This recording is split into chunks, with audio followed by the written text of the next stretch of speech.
ਅਗਲੀ ਜਿਹੜੀ ਗੱਲ ਕਰਦੇ ਜਾਈਏ, ਰੂਡੀ ਗੁਲਿਆਨੀ ਨਿਊਯਾਰਕ ਦਾ ਇੱਕ ਟਾਈਮ ਦੇ ਉੱਤੇ ਮੇਅਰ ਰਿਹਾ। ਟਰੰਪ ਉਹਨਾਂ ਦੇ 2020 ਇਲੈਕਸ਼ਨ ਨੂੰ ਪਲਟਣ ਦੇ ਲਈ ਜਿਹੜੀਆਂ ਕੋਸ਼ਿਸ਼ਾਂ ਦੇ ਵਿੱਚ ਇੱਕ ਚਿਹਰਾ ਵੀ ਬਣ ਕੇ ਇਹ ਉੱਭਰਿਆ ਰਿਹਾ। ਕਾਫੀ ਨਜ਼ਦੀਕੀ ਵੀ ਆ ਟਰੰਪ ਉਹਨਾਂ ਦਾ। ਉਹਨੇ ਅੱਜ ਸਰੈਂਡਰ ਕਰ ਦਿੱਤਾ ਆ ਜਾਰਜੀਆ ਦੇ ਇਲੈਕਸ਼ਨ ਕੇਸ ਦੇ ਉੱਤੇ। ਇਸ ਦਾ ਬੌਂਡ $1.5 ਲੱਖ ਦੇ ਉੱਤੇ ਜਿਹੜਾ ਉਹ ਰੱਖਿਆ ਗਿਆ ਸੀ। 2020 ਇਲੈਕਸ਼ਨ ਨੂੰ ਉਲਟਾਉਣ ਦੇ ਲਈ ਜਿਹੜੀਆਂ ਕੋਸ਼ਿਸ਼ਾਂ ਜੋ ਕੁਛ ਵੀ ਆ ਉਸ ਦੇ ਲਈ ਇਹ ਟਰੰਪ ਉਹਨਾਂ ਦਾ ਪਰਸਨਲ ਲਾਇਰ ਬਣਿਆ ਸੀਗਾ। ਇਸ ਤੋਂ ਪਹਿਲਾਂ ਇੱਕ ਹੋਰ ਡਿਫੈਂਡੈਂਟ ਨੇ ਵੀ ਸਪੀਡੀ ਟ੍ਰਾਇਲ ਦੀ ਮੰਗ ਕੀਤੀ ਹੈਗੀ ਆ। ਟਰੰਪ ਹੁਣੀ ਮੇ ਬੀ ਕੱਲ ਜਾਂ ਪਰਸੋਂ ਨੂੰ ਜਾਰਜੀਆ ਦੇ ਵਿੱਚ ਸਰੈਂਡਰ ਕਰ ਸਕਦੇ ਨੇ।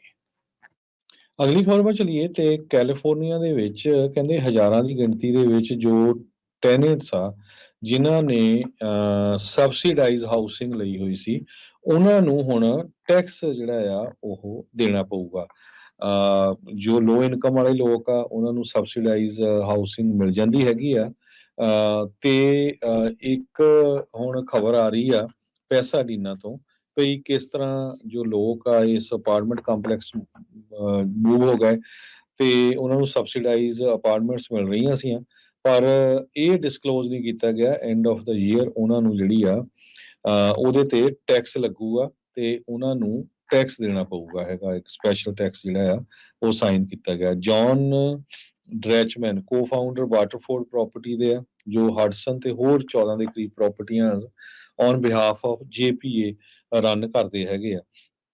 ਸੋ ਹੁਣ ਜੋ ਟੈਨੈਂਟਸ ਆ ਉਹ ਇਸ ਗੱਲੋਂ ਬਹੁਤ ਔਖੇ ਆ ਵੀ ਇੱਕ ਤਾਂ ਸਾਨੂੰ ਜਾਂ ਤਾਂ ਪਹਿਲਾਂ ਡਿਸਕਲੋਜ਼ ਕੀਤਾ ਜਾਂਦਾ ਵੀ ਜੀ ਤੁਹਾਡਾ ਰੈਂਟ ਸਸਤਾ ਹੋਣਾ ਆ ਤੇ ਹੁਣ ਜਿਹੜਾ ਆ ਉਹਨਾਂ ਨੂੰ ਜੋ ਟੈਕਸ ਆ ਉਹ ਦੇਣਾ ਪਊਗਾ। ਅਗਲੀ ਗੱਲ ਕਰਦੇ ਜਾਈਏ, ਕੈਲੀਫੋਰਨੀਆ ਤੇ ਓਰੇਗਨ ਦੇ ਬਾਰਡਰ ਦੇ ਉੱਤੇ 40,000 ਏਕੜ ਦੇ ਵਿੱਚ ਇੱਕ ਅੱਗ ਲੱਗੀ ਪਈ ਆ, ਜਿਸ ਕਰਕੇ ਇਵੈਕੂਏਸ਼ਨਸ ਲੋਕਾਂ ਨੂੰ ਉੱਥੋਂ ਨਿਕਲਣ ਦੇ ਲਈ ਆਦੇਸ਼ ਦੇਣੇ ਪੈ ਰਹੇ ਨੇ। ਇਹ 15 ਅਗਸਤ ਨੂੰ ਅੱਗ ਸ਼ੁਰੂ ਹੋਈ ਸੀ। US ਫੋਰੈਸਟ ਸਰਵਿਸ ਆ ਉਸ ਦੇ ਮੁਤਾਬਕ ਤੇ ਹੁਣ ਤੱਕ ਕਹਿੰਦੇ ਵੀ ਇਹ ਜਿਹੜੀ 6 ਰਿਵਰ ਨੈਸ਼ਨਲ ਫੋਰੈਸਟ ਦੇ ਵਿੱਚ ਤਕਰੀਬਨ 150 ਤੋਂ ਵੱਧ ਵਾਰ ਬਿਜਲੀ ਜਿਹੜੀ ਡਿੱਗੀ ਲਾਈਟਨਿੰਗ ਥੰਡਰਸਟਾਰਮਸ ਦੇ ਕਰਕੇ ਹੋਈ ਸੀ। ਉਹਦੇ ਕਰਕੇ 27 ਵੱਖ-ਵੱਖ ਅੱਗਾਂ ਜਿਹੜੀਆਂ ਆ ਉਹ ਲੱਗੀਆਂ ਆ ਤੇ ਲੱਗ ਰਿਹਾ ਵੀ ਉਹ ਸਾਰੀਆਂ ਆਪਸ ਦੇ ਵਿੱਚ ਮਿਲ ਚੁੱਕੀਆਂ ਨੇ ਤੇ 40,000 ਏਕੜ ਨੂੰ ਸਾੜ ਦਿੱਤਾ ਆ। ਸੋ ਕਈ ਜਿਹੜੇ ਰੋਡ ਕਲੋਜ਼ਰਸ ਆ ਓਰੇਗਨ ਕੈਲੀਫੋਰਨੀਆ ਬਾਰਡਰ ਦੇ ਉੱਤੇ ਚੱਲ ਰਹੇ ਨੇ। ਕਾਉਂਟੀ ਦੀ ਇਹ ਜਿਹੜੀ ਐਮਰਜੈਂਸੀ ਸਰਵਿਸ ਪੇਜ ਆ ਉਸ ਦੇ ਉੱਤੇ ਇਹ ਜਾਣਕਾਰੀ ਮਿਲ ਸਕਦੀ ਹੈਗੀ ਆ।